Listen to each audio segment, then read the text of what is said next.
Hey, have you heard any good books lately? This is Talking Audiobooks, your weekly podcast for all news, discussion, and opinion surrounding the wonderful world of audiobooks. Good morning, good afternoon, good evening, and good night, wherever you are, whenever you may be listening. This is the Talking Audiobooks podcast, season number 2, episode number 16.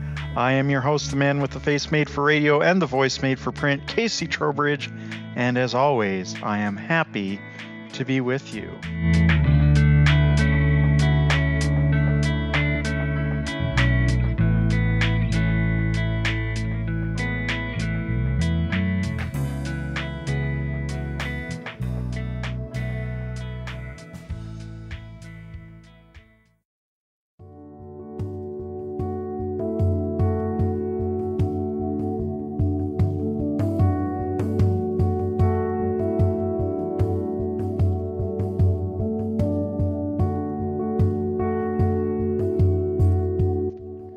Before I get started with the episode proper, I just want to take a brief moment and dedicate this particular episode to my late father, Ivan Trowbridge. My dad passed away from liver cancer in April of 2016 at the age of 68. Dad was born on September 10th, 1947, so he would be 70 years old this week. And I just wanted to take a minute to dedicate the episode to him, because my dad always said that I should be doing something with my voice, and so I think he would have gotten a kick out of knowing that this is what I'm doing right now, and I think he would appreciate the fact that I'm enjoying myself doing it and that people are actually listening. I just wish that I had the chance to talk to him about this podcast and tell him how much I am enjoying doing it and all the exciting things that have happened since I've started doing it, but that is not to be. So anyway, I just want to dedicate this to him because he was a big encouragement in my life, and so I think would be very happy knowing that I'm doing this and having fun in the process. So here's to you, Dad.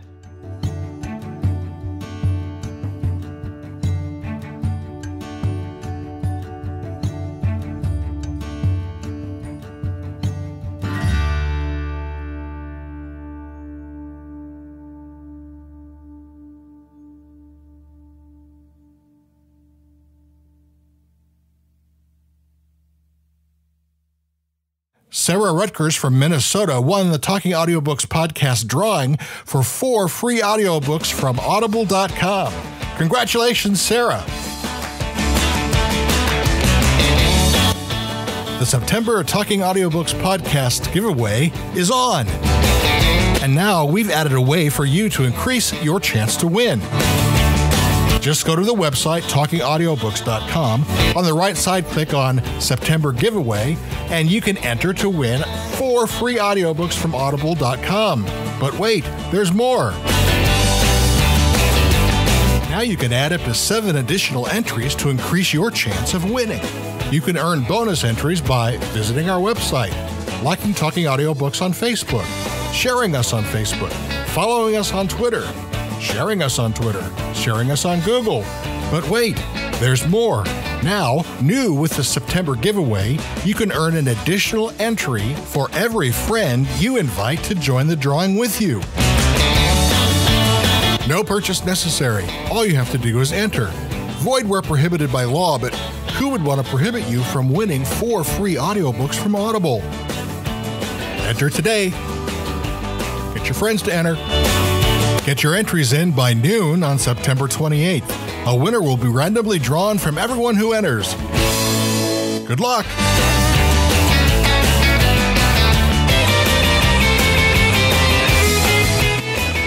Yes, indeed, it is the month of September. It's hard for me to believe that it is already September. It feels like June, July, and August just went by in a blur, and here we are. Labor Day has passed. All the kids are back in school. College and pro football are just getting underway. Baseball is winding down the regular season. Of course, we have the anniversary of the September 11th terrorist attacks, and may we never forget the impact that those have had on our world. Later this month, the new fall television season will get underway, so some of you, including myself, will have that to look forward to as well. So there is a lot going on, and September is significant to me for a couple different reasons. Number one is the fact that I have now been doing this podcast for 3 months. And the second reason is that when I started doing this podcast, I was asked by a friend of mine how long I would do this before I gave it any serious evaluation in terms of knowing whether or not I wanted to keep doing it or not, and how it was going, how long it would be before I made my first real assessment of where the podcast stood. And I told him that it would probably be Labor Day when I would sit down and really think about where we've come, how much fun I'm having doing the show, where to take the podcast in the future, look at how it's grown. I thought 3 months would be a good time to make my first assessment of the progress that has been made. With that in mind, that is sort of going to be the thrust of this week's episode. I'm going to talk about some of the things that I have learned in the past 3 months of hosting the Talking Audiobooks podcast. I'm going to pull back the curtain a little bit. I'm going to give you guys a little bit of behind the scenes information, maybe not so much in terms of how the podcast works or anything like that, but just a peek inside my own head, if you will. And that might even be scarier than knowing how the podcast works. But I'm going to talk a little bit about some of the things that I have learned in the 3 months that I have done this show, because I sound good every week, in part because of all the post-production work that Ken does to get the show out. He makes me sound like I know what I'm talking about. And I like to think that I follow the industry pretty closely, and I do what I can to keep on top of things, although I do admit that I don't catch everything that I should or that I could, but I do my best. As much as I may know, what I have learned is that there's still a lot that I don't know. And I've learned quite a bit about audiobook listeners in the last 3 months. And I'm going to spend the thrust of today's program sort of talking about that. I think it'll be interesting for you to listen to. I hope you guys all enjoyed last week's podcast, the Frank DeFord Retrospective. As this is the peek behind the curtain episode, I will come out and I will tell you that that is actually one that I recorded a while ago and that we had in the can for a little bit. And what happened was that I was scheduled to tape an interview with an author and narrator. It would have been on like the 23rd of August that I was going to do it, and it would have aired the, last week of August, first week of September. Well, I woke up the day that I was supposed to tape the interview, and I felt terrible.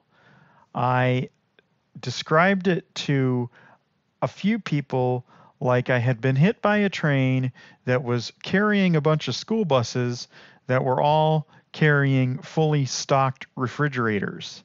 I was just in a bad way. I couldn't do the interview. I tried. I waited, and I was like, am I going to get any better? Am I going to feel better? And if I can feel better by the time I'm supposed to tape the interview, I'll go ahead and do it. The interview was not taped that day. It is being rescheduled. That's for the best, because if I had gone through with the interview, my questions to our author and narrator would have been things like, will the microphone pick it up if I just fall out of my chair? Is the room spinning for either one of you or just me? Is anybody else cold right now?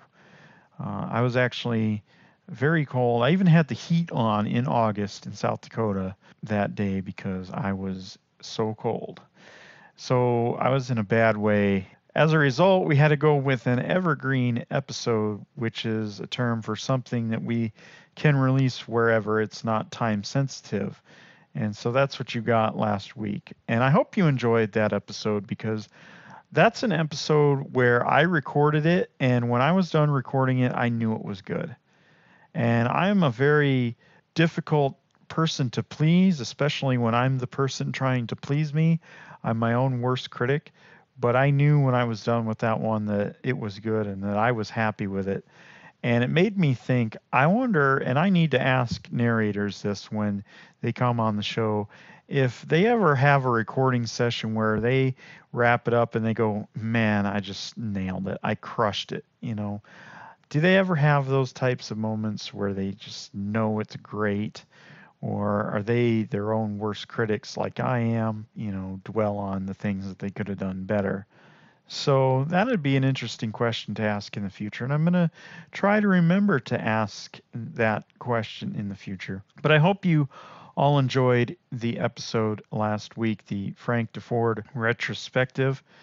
Again, I have to say this, producer Ken paid me the ultimate compliment as far as that episode went, because he emailed me after he had done all the post-production work, and he said, I really, really, really enjoyed this episode, and I'm not even that big of a sports fan. So it was validation to me of my own opinion that it was a good episode. So I hope you all thought it was a good one. Actually, this episode originally was supposed to be a theme episode. I was going to do a theme episode getting audiobook listeners ready for football season. I was going to look at some audiobooks with football at the centerpiece, both in fiction and nonfiction, and play them for you, play some samples so that football fans out there could get in the mood for the upcoming season. But since the last episode was focused on sports, I thought I don't want to do that 2 weeks in a row. It's very important to me to try to keep the topics diverse and not to really cover the same thing 2 weeks in a row, the same genre, the same niche 2 weeks in a row. It's important for me to vary things up. And when I realized that I'd been doing this podcast for 3 months and that my deadline for how long I would go before I really assessed the progress of the show had passed, that I decided, well, let's talk about that on this week's podcast and give the listeners a peek behind the curtain and talk about some of the things that I've learned, because I do think you will find this to be of some interest.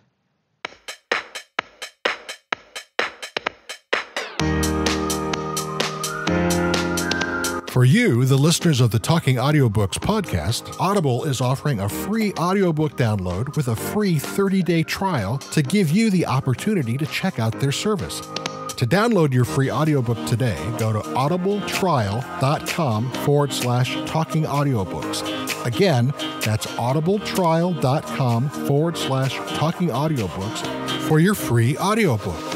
And now back to your host, Casey Trowbridge.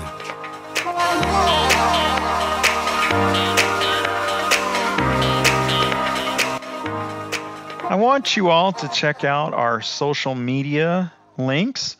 You can check out our website at talkingaudiobooks.com. You can find us on Facebook at facebook.com/talkingaudiobooks, twitter.com/talkingaudio. That's all one word. And you can find me on Facebook, Twitter, and Goodreads at Audiobook Casey. That's Audiobook CASEY, all one word. And I do encourage you to check us out on social media, because that's where you will find out the info about future episodes.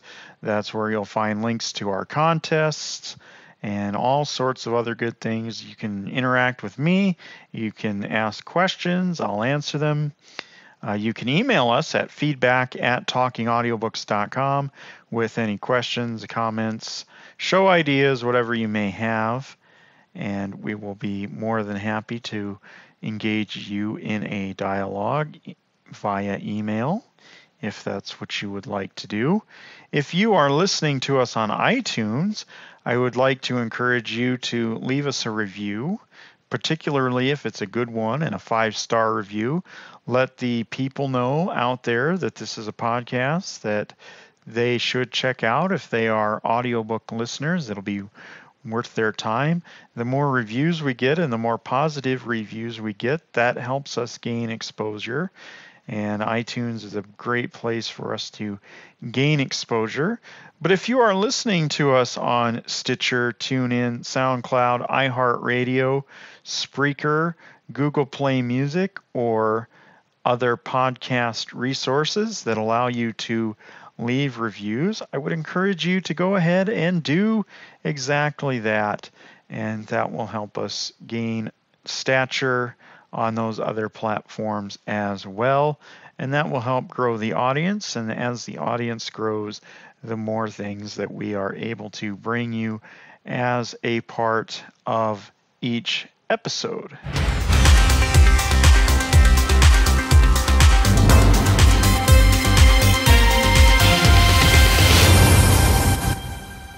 Before we get into the body of today's episode, I want to drop a bit of news because it is September and it is the beginning of September, so we have some news on how you can get a couple of free audiobooks.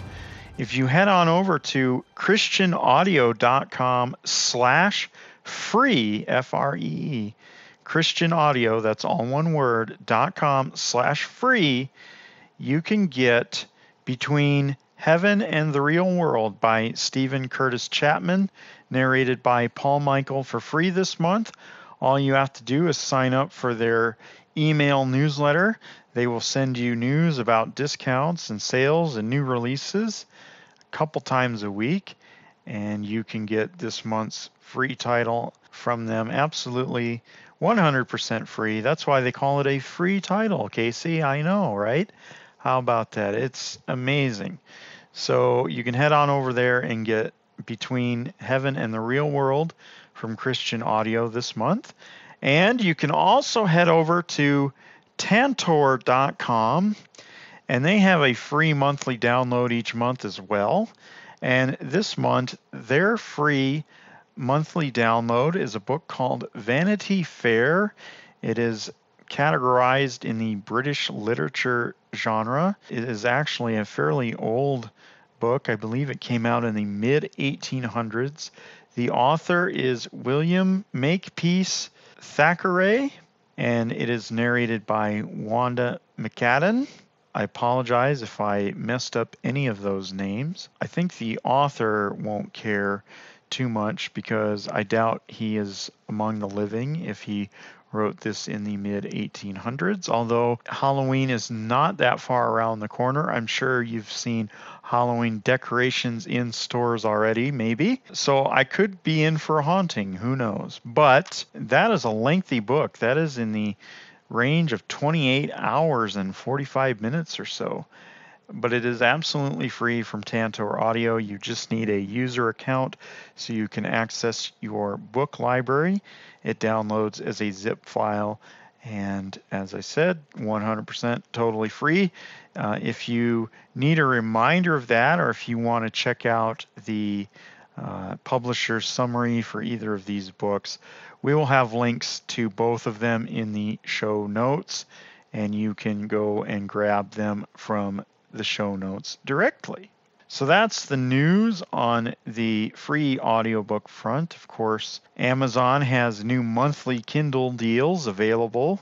You can go and browse those and look for the books that have audible narration or audiobook narration, and you can get the Kindle book at a discount and hopefully get the audiobook at a discount as well. And it might make it worth more than spending a credit on it, because your cost in cash might be less than your cost for a credit. So that's a good way that I have found to get inexpensive audiobooks, just by browsing the listings every month in the categories that I am most interested in.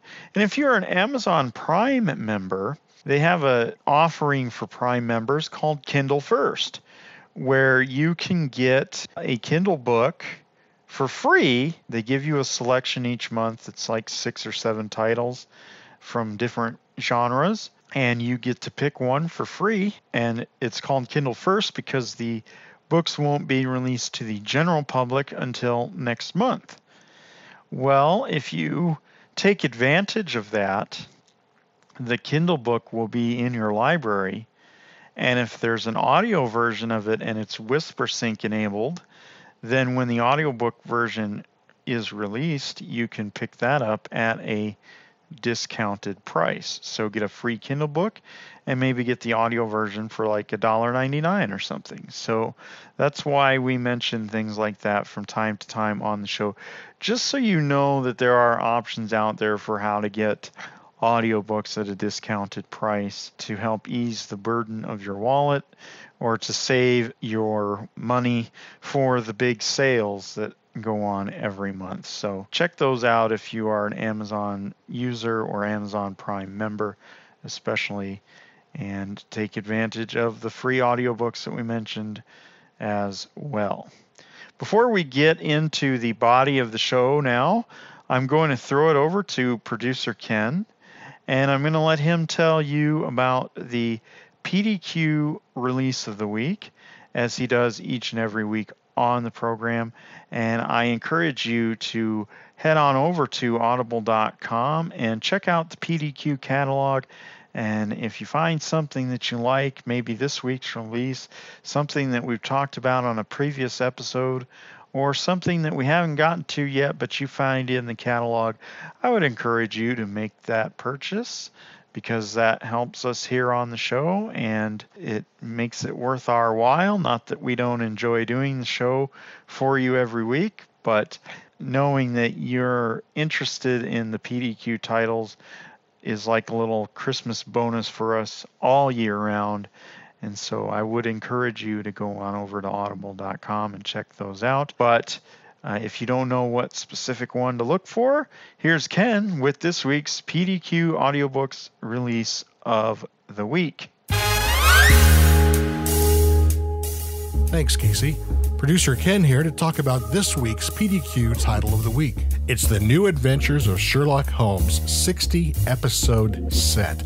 That's right, the world-famous sleuth is back in this astounding 60-episode collection, direct from the original audio broadcasts. Featuring Basil Rathbone and Nigel Bruce, this collection contains nearly 30 hours of old-time radio broadcasting at its best. Digitally remastered from the original broadcast recordings, this amazing set is a true collector's item for Sherlock Holmes fans everywhere. Take a listen. Let's Rewind brings you Basil Rathbone and Nigel Bruce in the New Adventures of Sherlock Holmes.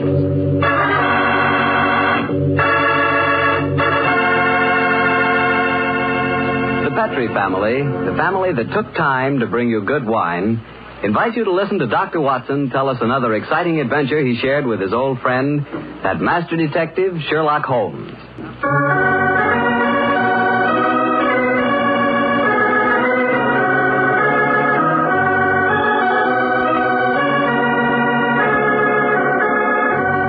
Well, I'm sure Dr. Watson's ready for us. Let's go in and join him, shall we? Come in. Good evening, Mr. Bartell. Good evening, Doctor. Quiet, Willie. Quiet, monsieur. Lie down. Dogs seem very pleased with themselves tonight. Did they have a good day? Yes, the three of us did, my boy. Go on. Run off out in the patio. I took a 7-iron and some old golf balls on the beach this afternoon. I improved my game, I think, and the dogs had a great time chasing the golf balls. On the way home, the little rascals had a furious battle with an elderly pelican, so their day was complete. I'll have to join you on one of your afternoon strolls, Doctor. You and the dog seem to have so much fun. Oh, I'll be glad of your company, Mr. Bartell. Well, draw up your usual chair, and I'll get on with tonight's Sherlock Holmes adventure. From the hint you gave us last week, I guess a Frenchman played a prominent part in the story? Yes, indeed he did, Mr. Bartell. His name was Francois Lavillard, and he was a detective of some note in his own country. The time my story begins, it was in 1889, to be exact. Lavillard had come over to London to discuss with Holmes the difficulties of translating some of his monographs into the French language. At this particular time, I was in the early days of my marriage, Mr. Bartell, and this fact, combined with a busy practice, meant that I saw very little of my old friend. He must have missed you, Doctor. He did? Well, of course, he'd never admit the fact, but to get on with my story. One cloudless June afternoon, I found myself in the neighborhood of Baker Street, and I couldn't resist paying a visit to Holmes. Mrs. Hudson was out, but having retained my old latchkey, I let myself in and mounted the familiar stairs. It gave me a strange feeling as I raised my hand to knock on what once had been my own living room door. Come in. Oh, hello, Holmes. Here, Holmes. Oh, I beg your pardon. I didn't know you... Watson, my dear fellow. How very nice to see you again. It's great to see you, Holmes. I'm sorry I interrupted you. No. I didn't know that you had company. Not at all, my dear fellow. We're delighted, aren't we, Levillan? Watson, this is Monsieur Levillan. How do you do, sir? How do you do? Enchanté, monsieur. I've often wished to meet the so charming Dr. Watson. Holmes has told me a great deal about you. Oh, it's very nice of you, sir. That suits you, Watson. You look splendid, old fellow. Gained a little weight, haven't you? Yes, a few pounds, I mean. Come, you sit down, won't you? You sure that I'm not interrupting you in some important discussion? Oh, no. Oh, no, mon cher docteur. We were having a good-natured argument on the relative abilities of the French criminal compared to the English. Oh, interesting. You must lend me your support, Watson. Monsieur Levillan is convinced that the English criminal is a very dull dog indeed. Well, we've met some far from dull ones in our time, I assure you, Monsieur Levillan. The exceptions rather than the rule, I fear, mon cher docteur. You're stubborn, aren't you, Levillan? Believe me, my dear friend, that I will yield to no one in my admiration of your knowledge and skill. That is why I wish I could persuade you to practice in Paris. There you would find opponents really worthy of your steel. What can happen to interest you in this land of grey fogs, boiled potatoes, and pots of tea? For myself, sir, you're not very flattering. Oh, don't be so insular, Watson. Oh, I meant no offense, my friend. Well, you say that the English criminal is dull. Well, perhaps if you were to read a published story of mine called A Study in Scarlet, you'd think differently. It tells of a very exciting adventure that Holmes and I had. I have read it, my friend. Oh, you have? An extremely gripping story, but surely you will admit that the crime was essentially of American origin. He's right, Watson. He's perfectly right, dear me. What can I do to vindicate the dishonor of the London criminal? Let me see. Oh, yes, of course. A copy of today's Times. That's fine. I shall introduce you to a section known as the agony column. Where is it now? Oh, yes, here we are. This should convince you of the color and variety of English life. The agony column? It sounds most painful. What is it, Frank? A personal column is liable to contain anything from a lover's frantic appeal to his lady love to a ransom note. Check the show notes for the link to this title, or just go to Audible and search PDQ Audiobooks Sherlock. Back to you, Casey. Thank you, Ken, for this week's PDQ release of the week. And now, as promised, I wanted to talk to you guys a little bit today about what I have learned in the 3 months that I have hosted the Talking Audiobooks podcast, because I think you would find it to be of some interest.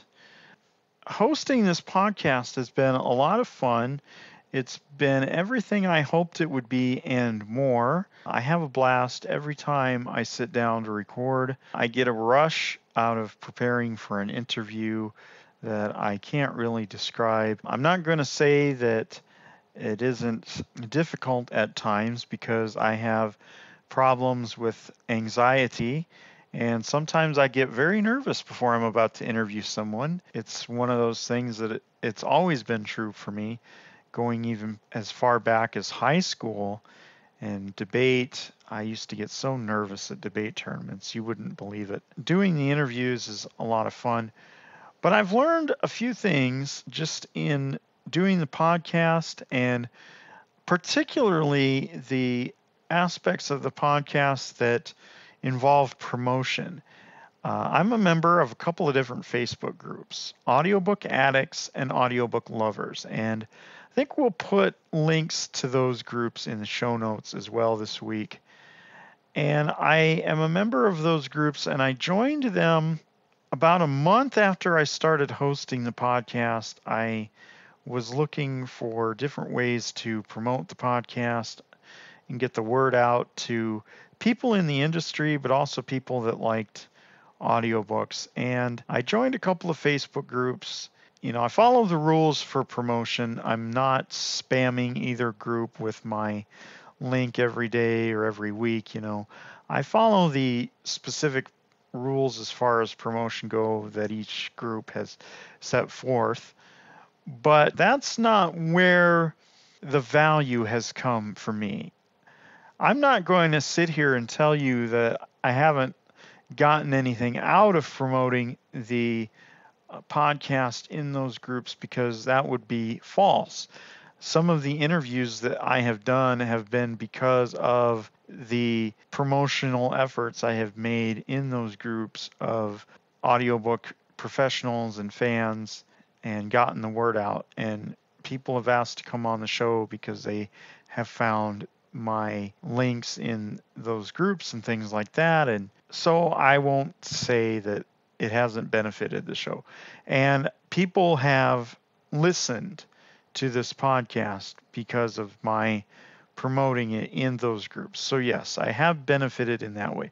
But the value that I'm talking about is the value to me as the host of this program, in terms of learning what people are interested in as far as audiobooks go, and learning their habits. What I mean by that is that, well, I'll just give you an example. A couple weeks ago in the Audiobook Addicts group, someone posted a question that to me seemed sort of obvious. The question was, have you ever listened to an audiobook narrated by more than one person? And I thought the answer to that question was obvious, because for me, the answer is, of course I have. I listen to multiple narration audiobooks all the time. I have. In fact, every year, I think, with the exception of maybe 2013, every year since I've been keeping track on my spreadsheet, multiple narrators on a single book are the ones I've listened to the most. And I think that's even true for this year as well. In other words, I've listened to more books narrated by multiple people than I have of any specific narrator in a given year. So I thought that question was sort of obvious, because to me, it would be hard not to listen to audiobooks narrated by more than one person. But as I read the comments to the post, I learned that there were some people who don't do that, who haven't done that, who have no interest in doing that, or have had a bad experience doing that, or it's taken them out of the story. I've also learned from people who listen to multiple performers on the same book regularly talk about the things that they like about having multiple narrators reading the same book. And it was a reminder to me that listening experiences are different. You know, producer Ken and I joke about the Audible commercial that you guys hear in the podcast on a weekly basis, offering a free trial of Audible. And our joke is sort of that this is the worst podcast for that to air on, because people who listen to this podcast are likely to have already tried Audible if they're not subscribers already. And so they're the types of people who don't need a free trial of Audible. But what I've learned from these groups is, you know, people ask about Audible all the time, and ask how it works, and ask if it's worth it, and ask if there are other services like it. You know, it's the questions that come up time and time again in the groups that I'm in that I think are the most interesting, because it tells me that that's the thing that people really want to know the most about. It's one thing for a person to ask a question a single time, but it's another thing for variations of the same question to be asked multiple times. And part of that is the nature of the way Facebook groups work, and not everybody wants to browse through endless posts to get to the one that's like the question that they have when they could just ask it. But I've always thought that people that are fans of something, audiobooks, sports, music, TV, whatever it might be. People that are fans of something, a particular musician maybe, tend to fall into a bubble. And they tend to get trapped in the bubble. I guess that's a more apt analogy than falling into a bubble. But they tend to get trapped in this bubble where they're interacting with other people that are fans the way they are fans. And so they start to think that everybody that's a fan is a fan to the same level and in the same way that they are. And I'll give you an example of what I mean. Star Wars is a great example of this, because if you have a person who's a hardcore Star Wars fan to the point where they browse the Star Wars websites for news about the upcoming films, they listen to podcasts for news and commentary on things happening in the Star Wars universe, they go to conventions or, whatever, they're in a bubble. They're the hardest of the hardcore fans. So sometimes it doesn't always make sense to them when someone says to them, I'm a Star Wars fan, and they say, oh, well, did you see last week's episode of Star Wars Rebels? It was really great. And the person goes, oh, I've never watched Rebels. I just like the movies. And the same thing is true of reading the books or listening to the audiobooks. Not everybody who is a fan of Star Wars is a big enough fan of Star Wars that they listen to the audiobooks or read the books. They don't consume that aspect of the franchise. But sometimes it's the people in the bubble that have a hard time recognizing that it doesn't work the same way for everybody else that it works for them. And I was sort of reminded of that for myself when reading these questions on these two Facebook groups, because I thought that, the things that I did regularly, or listening to multiple narrators on the same title, of course, I do that all the time. It's hard not to. Well, apparently I'm wrong, because some people can and do it that way. And so learning about what other people have been interested in and what other people are listening to and what other listeners wonder about has been the most valuable thing for me. And I would like to think that it has already made me a better host, or that failing to have done that already, that it will make me a better host going forward. That's what I would like to think would happen as a result of my learning from the fans that I've gotten to know, and to see how people experience audiobooks and how they prioritize. Some people never listen to an audiobook more than once. I do. So, that's how I'm different than some of the people that listen to this show. Some people don't need to feel like they own the book. They can just borrow it from the library and return it. And if they want to listen to it again, they just borrow it again. And some people are super hardcore owners like I am and want to own absolutely everything. So that's one of the big things that I've learned this year, is really how diverse the community is in terms of how they consume the medium, what they are looking to get out of it. Like I said, where they get it, what they wonder about. It's also interesting, and it's been so worthwhile to me to be in these groups for that reason. I want to talk about the other thing that I have learned while hosting this podcast as it relates to audiobooks, and how things are different for me in the past few months. But I'm going to do that after I throw back to producer Ken, and I'm going to let him tell you about the Talking Audiobooks September giveaway. And after Ken tells you about that, I'm going to come back with more on what I've learned since taking over as host of the Talking Audiobooks podcast. So once again, here's producer Ken. Sarah Rutgers from Minnesota won the Talking Audiobooks podcast drawing for 4 free audiobooks from audible.com.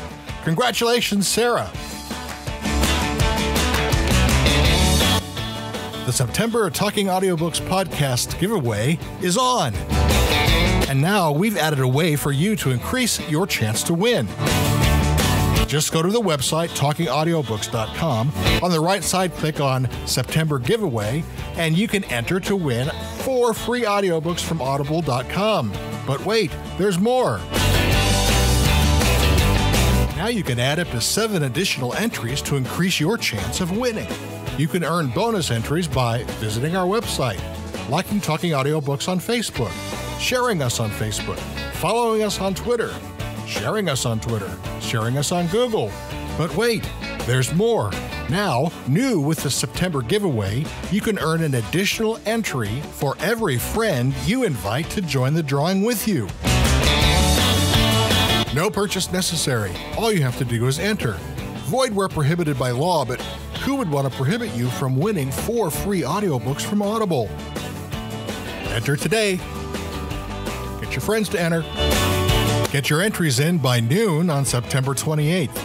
A winner will be randomly drawn from everyone who enters. Good luck!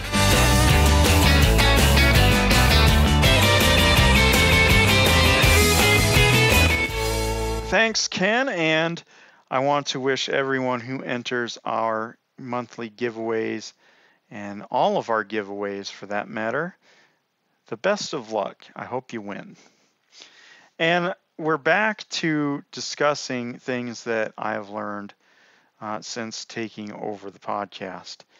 One thing I've learned is how eager people are to get their work out there and how eager they are to share it with you. If you are willing to read just about anything, and if you are willing to write reviews of anything that you listen to, you know, you can get a lot of audiobooks for free. There's a lot of different sources.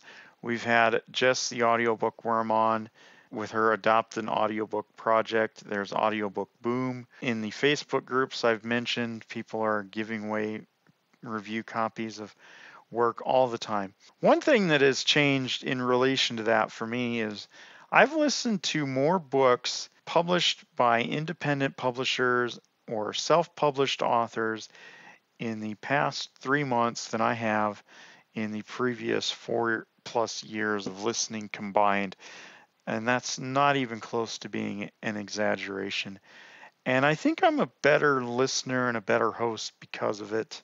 When I do the Caught My Ear segment of this show every week, I tend to focus on releases that have come from the big publishers that you're all going to be familiar with. Your Harpers, your Simon & Schusters, your Penguin Random Houses, Recorded Books, Tantor, Hachette, Brilliance Audio, Audible Studios, Blackstone, companies like that. So the independent publishers and the self-published authors don't always make it into the Caught My Ear segments.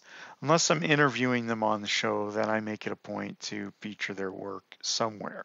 One of the reasons that they don't make it in on a regular basis when I have no guest is because those books don't often get put up for pre-order listings. They just get released and are thrown out into the ether, as it were, and are just meant to be found by people. And you don't see them pop up in pre-order listings. So you have to be more diligent if you're interested in self-published or independent published authors and things like that. So it's been a lot of fun for me to listen to things that I wouldn't have listened to otherwise to prepare for interviews.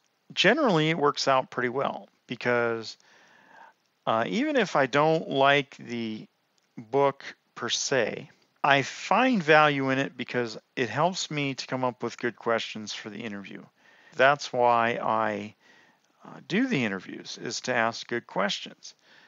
But generally, I've gotten lucky in that the people that I've had on the show have been wonderful guests, and the things that they've given me to review have been things that I have really enjoyed. I try to listen to something from each of my guests before I do the interview just to help me prepare. It's part of my preparation process. I actually do a lot of work to get ready for the interviews, and I'd like to think that shows up every week. But one of the things that has been affected by my hosting of the podcast is my leisure reading and leisure listening has taken a beating. And what do I mean by that? Well, I don't consider listening to a book to prepare for an interview to be leisure listening, because I have to take notes and because I have to formulate questions. I have to pay closer attention. And so I don't just have a book on in the background as I do other things. When I am listening to a book for an interview, I am laser focused on the book.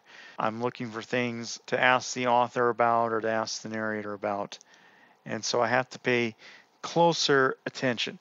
Leisure listening is when I just listen to something that has been on my to-be listen list or is a pre-order that has been finally made available, and it's just something that I want to read for fun, and maybe I'll talk about it on the podcast, maybe I won't. It's not something I'm necessarily going to review on Audible or Goodreads or my blog.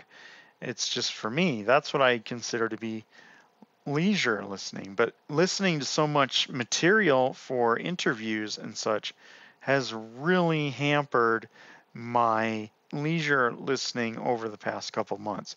And it's not just due to the fact that I'm preparing for interviews.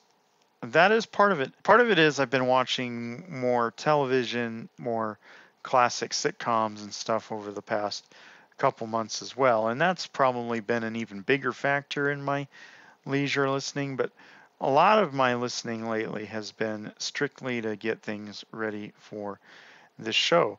And that is good and bad because it means I'm busy. It means people are wanting to do the show, but it's also less time that I'm listening to stuff that's on my already ever-growing catalog or ever-growing library of books and ever-growing wish list. I don't think I'm ever going to get to everything on it. Maybe someday I'll be in a nursing home and I'll have all the Audible books in my library on a digital chip in my head or something, and I can listen to them that way, get caught up. But, who knows? I think leisure listening has been impacted since I've taken over as host of the podcast. That is not a complaint, by the way. That is simply an observation. But I thought it was interesting and one that I wanted to share because every week I come out here and I tell you guys, hey, this title has caught my ear and I'm looking forward to picking it up and giving it a listen. And every title that I tell you has caught my ear is one that I have either picked up, pre-ordered, or plan to pick up in the very near future. But I often don't do follow-up episodes or follow-up segments talking about how I've listened to the books featured on the Caught My Ear segment because I'm busy listening to something else, getting ready for an interview or something like that, or I'm taking a break from listening to catch up on the exploits of Dan Fielding and Bull and Roz and Christine and Judge Harry on Night Court, which is the show that I'm currently sort of binge watching. So that's sort of how things are going. But again, it's worth it because I'm being exposed to a lot of different things that I wouldn't have necessarily exposed myself to if it was my own money on the line. I don't know if I would have ever found out about Legacy with our guest November Christine a couple weeks ago had I not been approached. That's a product of the fact that there's just so much content out there that you can't catch everything. I would definitely have been interested in something like Legacy had I found it on my own, but the chances of me actually finding it on my own weren't that great. So I'm thankful that I was able to listen to that because I got approached and was told about it. And that's another value in being on social media with fellow audiobook listeners. So I hope you've sort of enjoyed my look behind the curtain or my mentality on how this podcast has gone for me the last 3 months or so, things I've learned from interacting with listeners and fellow audiobook fans, just things, how my own life has sort of changed a little bit since I've taken over as host of the podcast. Again, I wouldn't change anything. I know I said that, it would be 3 months and I would assess how I thought the podcast was going and where it would go in the future. But I'm here to tell you that I knew a long time ago, just a couple episodes in, I knew I was in it for the long haul. I'm going to take this assessment time to think about ideas for the future and future things that we would like to do and future things that I would like to see happen. But I'm not going anywhere. So if you don't like me as host, I'm breaking bad news to you. But if you're happy with the job that I've been doing, then I thank you for that. And I promise you that I am still going to be here for a very long time to come. And with that, I'm going to throw it over to producer Ken. He is going to tell you all about how you can get a free trial of audible.com. Now, if you are listening to this and you are already an Audible user, then you don't need a free trial. You already know how great Audible is. But if you are listening to this and you haven't used Audible in a long time, maybe you have an account, but you haven't been a member in a few years. Or maybe you've never had an account and you're looking to start owning the audiobooks that you were borrowing from the library before, or you want to start reviewing them, and most authors and narrators and publishers give out codes through Audible, so you want to be prepared for that. Any of those reasons would be a good reason to pay attention to what Ken is about to tell you about how you can get a free trial of audible.com and in the process help us out here at the show. So here, once again, for more airtime is producer Ken on this week's episode of Talking Audiobooks.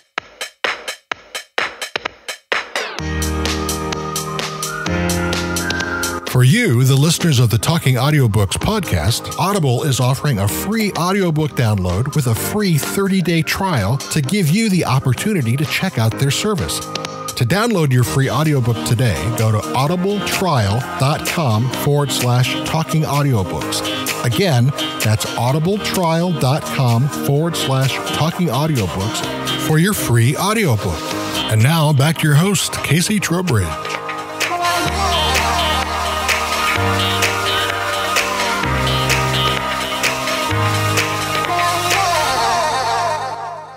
And thank you once more, Ken. And now it is time for what caught my ear this week. And I have a few things that I thought were noteworthy, and so I'm going to share them with you now. The first one is actually an audiobook that is long overdue, probably. I think that's fair to say, especially if you are a fan of the works of James Patterson, as I am. The book in question is called Jack and Jill. It is the third book in his Alex Cross series, and that's the series that really put James Patterson on the map. And I know what you're thinking. If you're a Patterson fan, you're thinking, Casey, come on now. Jack and Jill, that's the third book. There's like 25 books in that series. You're a little bit behind the times. Oh, no, I'm not, my friend. See, because on September 5th, Jack and Jill was released as an unabridged audiobook for the first time. That's right. Jack and Jill had only ever been available previously as an abridged audiobook. So now it is available unabridged, which means that now, for the first time, all of the Alex Cross series is available in unabridged audiobook. I have only listened to Along Came a Spider, the first book in the series. I own several of them, but I haven't listened to anything beyond the first book, specifically because of the fact that the third book was missing. I thought, well, if the third book is missing, I kind of want to wait. I don't want to like get into it and then like have to stop, because I'm very much a go in order type of person. And the third book being missing was sort of keeping me derailed. Now, the second book, Kiss the Girls, is sort of interesting because of the fact that it is available as an unabridged recording, but for some reason, it is not on audible.com. I own the book, so that's how I know it is available as an unabridged recording. I own the book. I bought it from downpour.com a couple of years ago. But for some reason, if you look at the Alex Cross series on Audible, it says Kiss the Girls, unavailable on Audible. While all of the books in the series are now out as unabridged recordings, they're not all on Audible for some reason. So I have Kiss the Girls from another vendor, as I mentioned, downpour.com. So I'm very excited to be able to pick this one up and blaze my way forward through the series. Before I play an excerpt of this, I just have to say, and it'll be a plug, our friend Jess the Audiobook Worm recently listened to her first James Patterson novel, the first one in a series anyway. She listened to Private, the first book in the Private series, and she really enjoyed it. She raved about it on her website.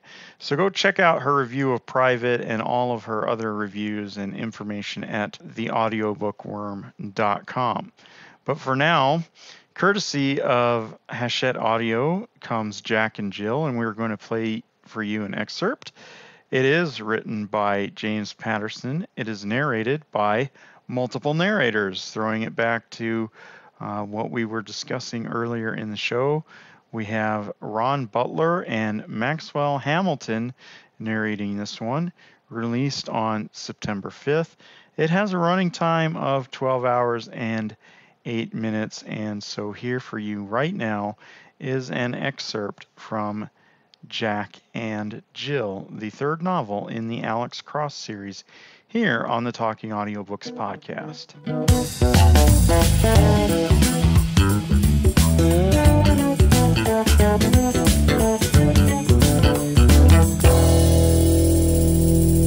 Sam Harrison concentrated fiercely. Measure twice. Measure 5 times, if necessary. He took stock of all the details one final time. He had arrived in Georgetown at 11:15. He looked as if he belonged in the chic, attractive, fashionable neighborhood around Q Street. He looked exactly right for the part he was going to play. A very big part in a very big story, one of the biggest in America's history. Or some would say American theater. A leading man role, to be sure. He wore professional tortoise-shell glasses for the part. He never wore glasses, didn't need them. His hair was light blonde. His hair wasn't really blonde. He called himself Sam Harrison. His name wasn't really Sam or Harrison. For that night's special occasion, he'd carefully selected a soft black cashmere turtleneck, charcoal gray trousers, which were pleated and cuffed, and light brown walking boots. He wasn't really such a dapper, self-absorbed dresser. His thick hair was cut short, vaguely reminiscent of the actor Kevin Costner in The Bodyguard, one of his least favorite movies. He carried a small black duffel bag, swinging it like a baton as he now walked briskly toward 211. A camcorder was tucked inside the bag. He planned to capture as much of this as possible on film. This was history in the making. It really was history. America at the end of its century. America at the end of an era. America at the end. At 11:45, he entered 211 through a darkened service entryway that smelled strongly of ammonia and of dust and decay. He walked up to the 4th floor, where the senator had his flat, his study, his love nest in the Capitol. He reached Daniel Fitzpatrick's door, 4J, at 10 minutes to 12. He was still pretty much on time. So far, so good. Everything was going exactly as planned. The highly polished mahogany door opened right in his face. He stared at an ash-blonde woman who was slender and trim and well-kept. She was actually somewhat plainer looking than she had appeared from a distance. It was the same woman who had gotten out of the blue Jag with Fitzpatrick. The woman with a limp. Except for a gold barrette in her hair, a lioness from a trip to the Museum of Modern Art in New York, and a gold choker, she was gloriously naked. "Jack," she whispered. "Jill," he said, and smiled. 2. In a different part of Washington, in a different world, another would-be killer was playing an equally terrifying game. He had found an absolutely terrific hiding place among the thick pines and a few towering, elderly oaks at the center of Garfield Park. He made himself comfortable inside a kind of tent formed by the overhanging tree limbs and a few sturdy, overgrown shrubs. "Let's get busy," he whispered, though no one was in the hiding place with him. This was going to be a wonderful adventure, a great fantasy. He believed it with his whole heart, body, and what remained of his soul. He sat cross-legged on the damp grass and began to work on his face and hair. A tune from the rock band Hole was blasting from the speakers inside his head. This was really good stuff. He loved it to death. Disguises and costumes were a rush. They were about the only thing that let you truly escape, and did he ever need to escape. When he eventually finished the costume, he emerged from the shadows of the trees. He had to laugh. He was cracking himself up today. This was the best yet. It was so goofy that it was great. Reminded him of a good joke.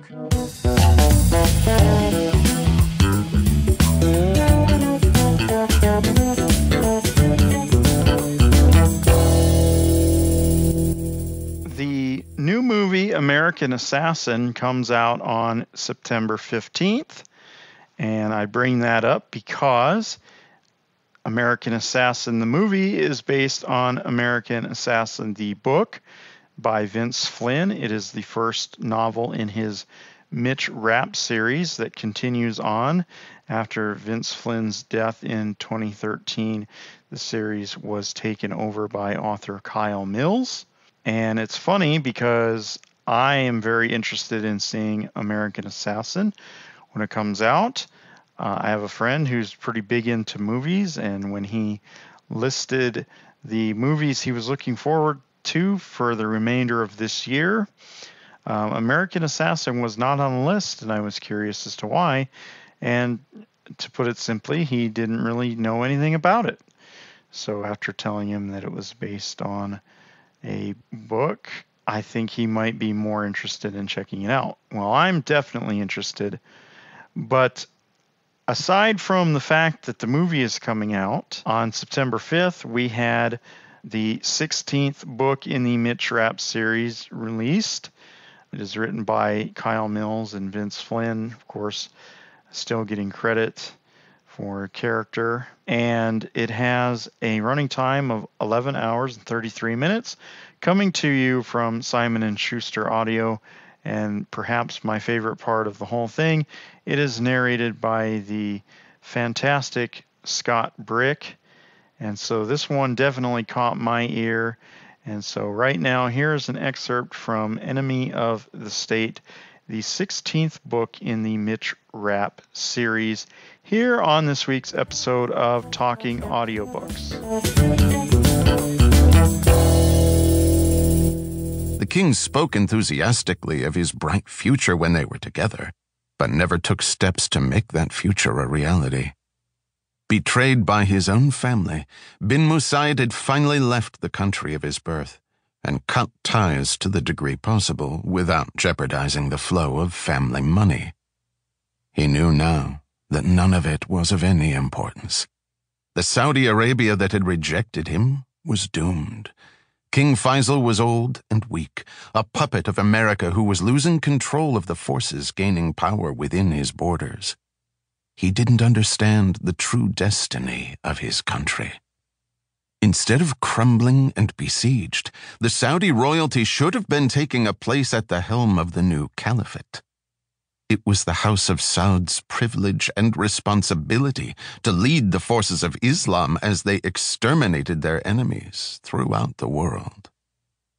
His driver leaned forward to search the darkness for a rare street sign. "Left, you idiot," bin Musaid said.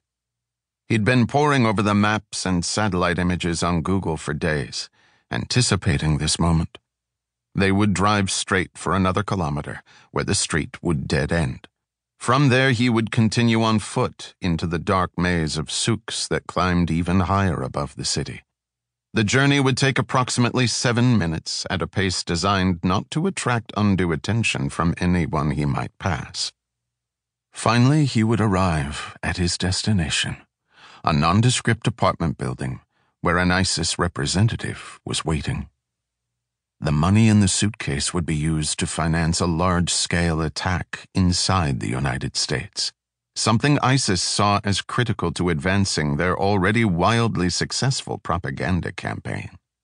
The lone wolf attacks that they had inspired were unquestionably glorious, but lacked sufficient weight in a country where mass shootings were a daily event. It was critical that America's Muslims join the fight, but thus far, they had been reticent, lulled into complacency by their prosperity and integration into the patchwork of immigrants and mutts that made up their adopted country. Cracks were beginning to form, though.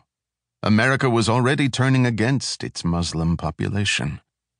It just needed a final push for it to go from shunning Muhammad's followers to isolating, attacking, and discriminating against them.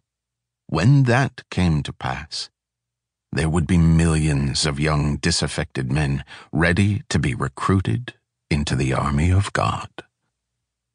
Saudi Arabia's leadership had taken similar actions in the past. In fact, 2 of bin Musaid's older cousins had been directly involved in the financing and planning of 9/11. While bin Laden had become the face of that attack, it would have been utterly impossible without the support of other powerful men familiar with America's vulnerabilities. The prince smiled in the darkness, remembering the video footage of the burning towers and the terrified Christians throwing themselves to their deaths. It wasn't those glorious images that lifted his spirits, though.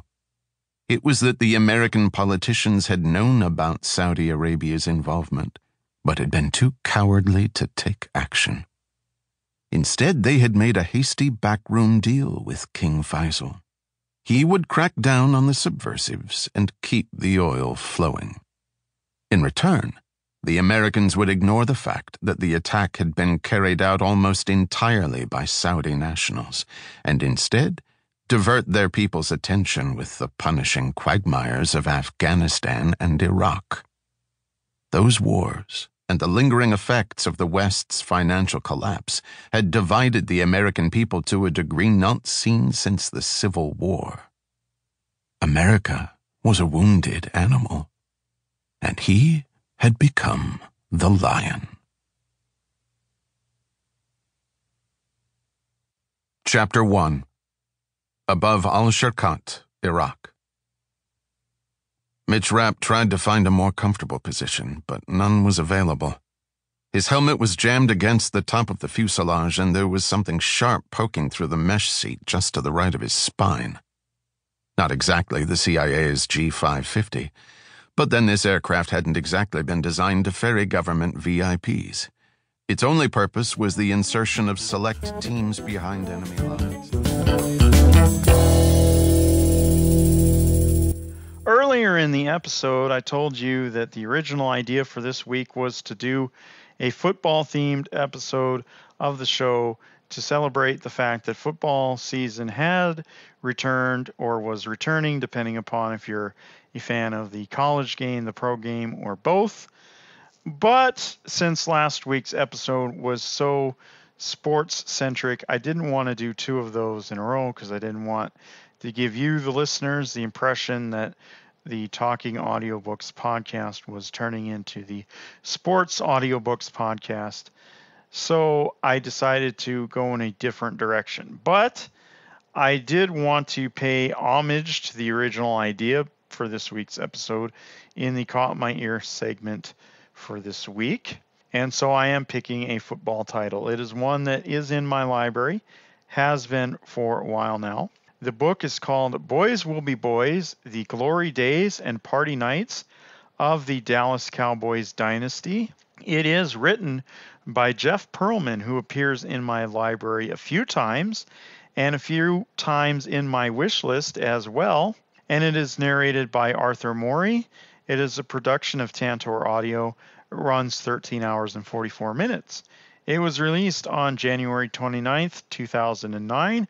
That is the birthday of my friend Ewan, and I'm sure he's happy to know this book came out on his birthday since he is a big New York Giants fan. Now, why did I pick this one for the Caught My Ear segment this week? Because it's about the Dallas Cowboys.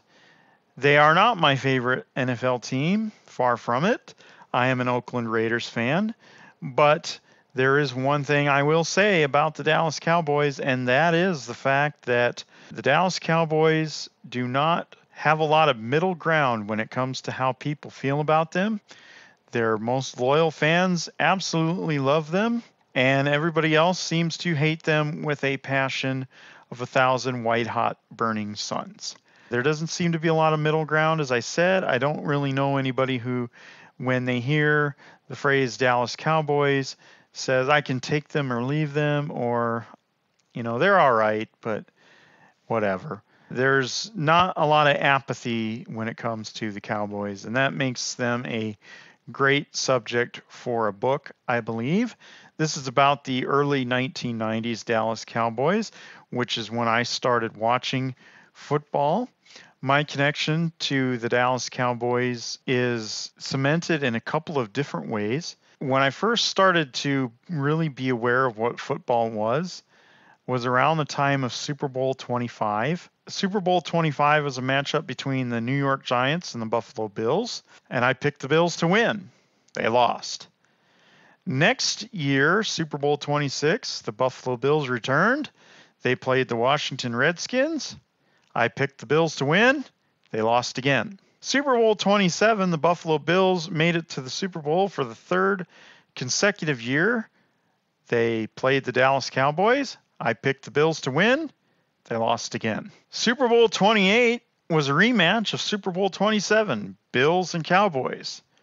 I picked the Cowboys. They won. I was finally not wrong about the winner of the Super Bowl.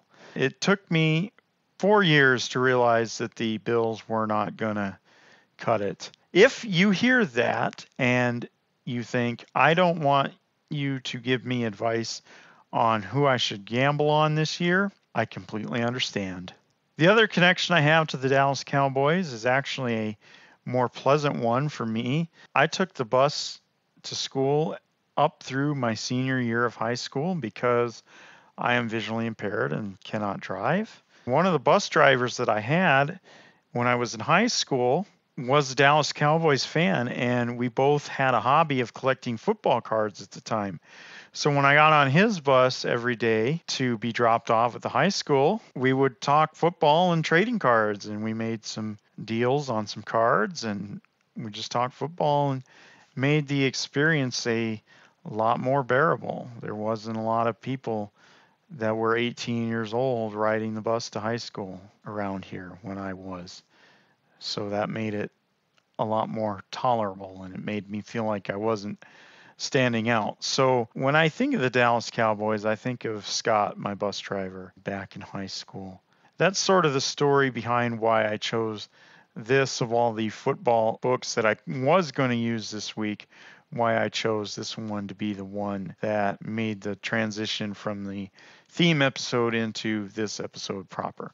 So here is an excerpt of Boys Will Be Boys, the glory days and party nights of the Dallas Cowboys Dynasty by Jeff Pearlman, narrated by Arthur Morey from Tantor Audio, and we will be back to close the show after this excerpt.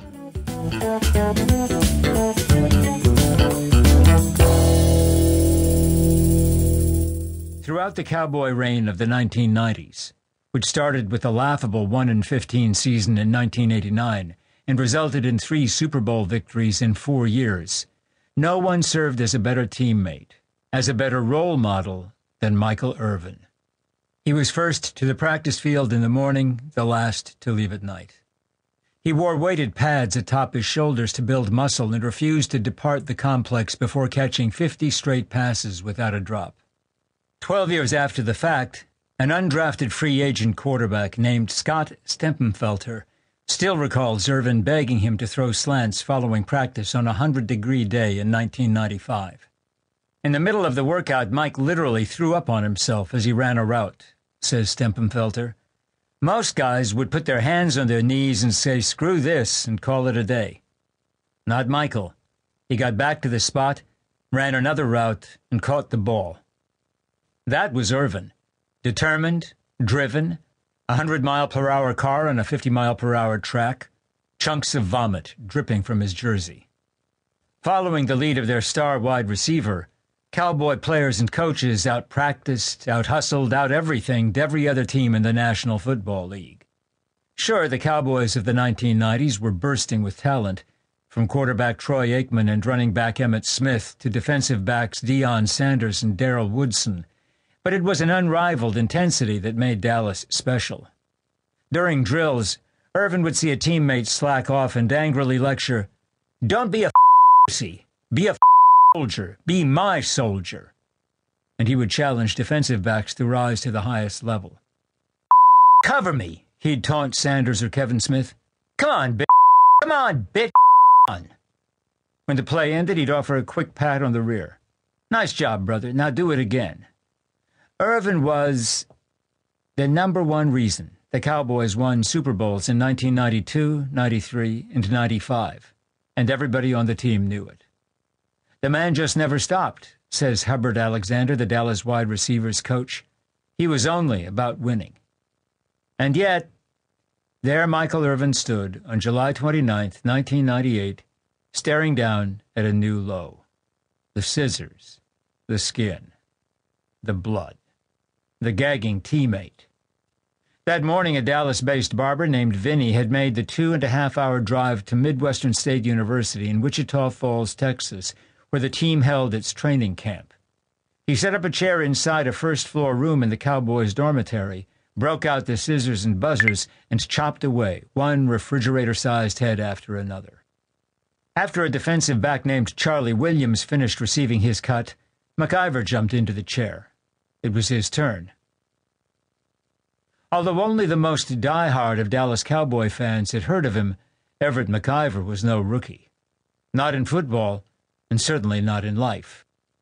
Born and raised in Fayetteville, North Carolina, McIver played at Division II Elizabeth City State as a defensive lineman.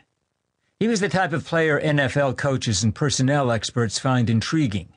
Huge, overlooked, bursting with untapped potential, and most important, hungry.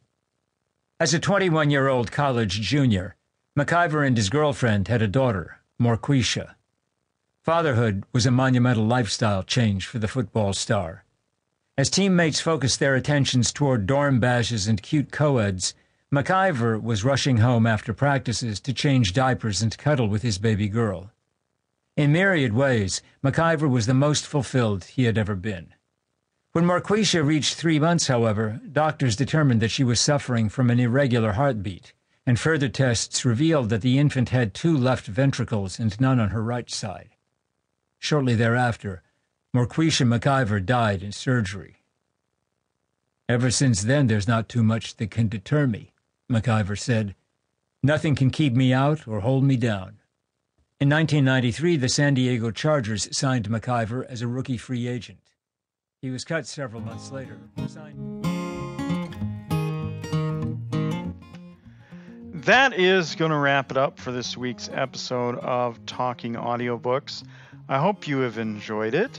I hope you have gotten some insight into some of the things that I have experienced in my time as host and some of the things that I have learned about people who listen to audiobooks as a result of a more regular interaction with them. I want to thank Ken for all his hard work on the show each and every week. As I say every week, without him there is no show, and that's why I will always acknowledge the effort that he puts into this show each and every week. Even when he's busy on other projects, he still manages to get this out every week.